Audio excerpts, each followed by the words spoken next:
Abraham పక్షంగా ఏం చేశాడంటే నోరు తెరిచినట్టుగా కనపడుతుంది.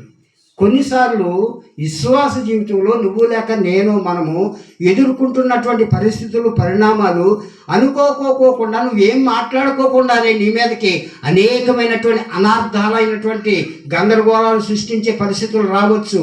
అయినా కానీ నువ్వు మౌనంగా ఉన్నట్లయితే నిన్ను పిలిచిన దేవుడు, నన్ను పిలిచిన దేవుడు, మనతో బలపరిచి మాట్లాడే దేవుడు ఏం చేస్తాడంటే నీ పక్షంగా, నా పక్షంగా, మన పక్షంగా ఆయన యుద్ధం చేసేవాడు. యుద్ధం ఎవరిదంట?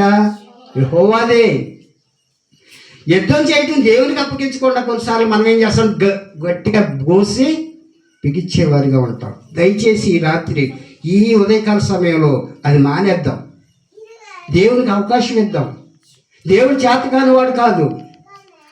ఇదే ప్రాంతంలో నేను సేవకు వచ్చినటువంటి దినాల్లో మీటింగ్స్ పెడితే ఆ చాటున అంబేద్కర్ బొమ్మ దగ్గర ఆ స్టేజ్ మీద మీటింగ్ జరుగుతుంటే ఆ గోడ దగ్గర పంచాయతీ ఆఫీస్ గోడ పక్కన చాటున చీకట్లో కూర్చొని అలా చూస్తూ ఉండేవాడిని. ఎందుకంటే నేను కనపడితే నన్ను ఇళ్ళకి వెళ్తారని భయించాక 20 సంవత్సరాల క్రితం మాట చెప్తున్నాను. మీటింగ్ సంతోషంగా పెట్టేవాళ్ళం. సంఘం అంతా కలిసి వనరులు సమకూర్చి ప్రార్థన చేసేవాళ్ళం. ప్రార్థన తక్కువయ్యేది కాదు, సమకూర్చి తక్కువయ్యేది కాదు. మనుషులు కూడా అట్లా కోలాహలంగా వచ్చేవాళ్ళు వందల సంఖ్యలో. కానీ మీటింగ్ జరుగుద్దా లేదని గడగడ వనకవలసి వచ్చేది.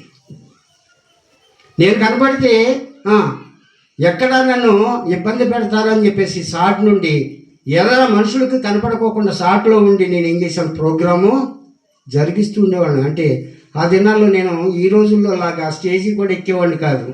వచ్చినటువంటి సేవకులకు అప్పగించేసి నేనేం చేసేవాడిని అంటే పైన ఉన్నటువంటి పనులు ఎవరికి కనపడుకోకుండా చూసుకుంటూ ఉండేవాడిని.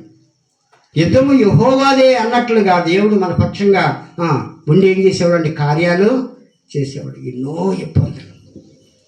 ఇబ్బందులు, భయం, వణుకుతూ గడగడ వణుకుతూ అలా దాక్కున్నప్పటికీ ఎవరో ఒకరు చూసి ఏం చేసేవాళ్ళు, అలా పట్టుకొని తీసుకెళ్ళినటువంటి దినాలు. నా చొక్కా